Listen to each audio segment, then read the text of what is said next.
Whenever we talk about this, lots of people get in touch and they would say, biological male, regardless how they identify, should be sent to a prison for men. That would raise difficulties as well, though, wouldn't it? I mean, it's a total contradiction to what the law. I mean, it's the government that passed the legislation. If they were, when they were passing the legislation, and all those sort of issues should have been dealt with, and if there were some restrictions, well, then they should have been quoted in law. But that may also have been found to be unconstitutional. It depends on the test. But in relation to the fundamental, I think, Kieran, the fundamental position is that people are in law in Ireland entitled to make this transition from male to female or from female to male, and you cannot take away that, and you can't discriminate because somebody is in prison or somebody is not. And by the way, the other point, I suppose, is that in many cases a lot of it depends on the crime as well. If it's a crime of non-violence that the person is in, for instance, for embezzlement or fraud or something, and there's no violence in his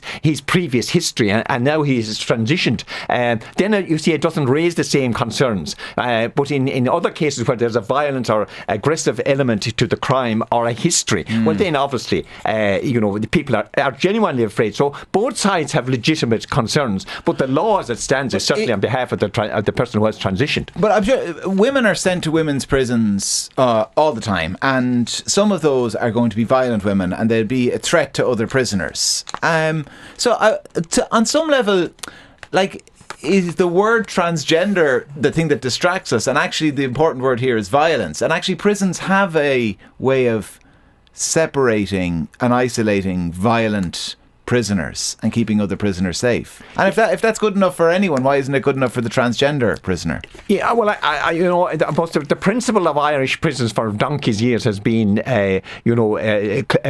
free association. That's what it's called, free association, where people mix all the time, whether they're in a male or a female prison. But there's exceptions to it, isn't there? Well, I was just going to make the point, but there's restrictions placed. For instance, sex offenders for the last probably 70, 80 years, 50, 60 years anyway. So all sex offenders are segregated. And in some cases, fairly seriously restricted in relation to their access to services, simply on the basis that the crime they committed is not acceptable to a vast number of prisoners. And so restrictions have been placed on them. And that has been challenged over the years on many occasions. And inevitably, the courts come down on the side of the prison service on the operation side, simply that the courts cannot probably force the type of equality that would be ideal under the law. So the campaign that's going on in the moment in relation to transgender and their rights and all that, you have it in sport as well, and you'll have it in other areas in the future. At the end of the day, there has to be some compromise. There'll be, you can't meet everybody's rights, and in relation to prison, the easiest solution and part of it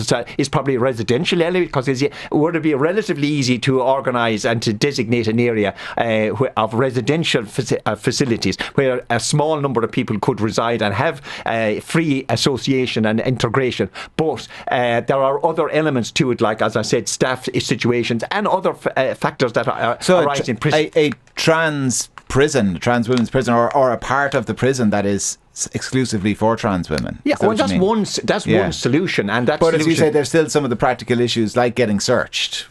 Absolutely, with staff. And of course the other side of the coin is, and it hasn't become an issue yet, but that's the opposite transition, where a woman transitions into a male and ends up in a male prison. That will also create some operational challenges, and in relation to, again, staffing and operations and the safety of individuals. It depends. Prisons are generally safe places, but there's always exceptions.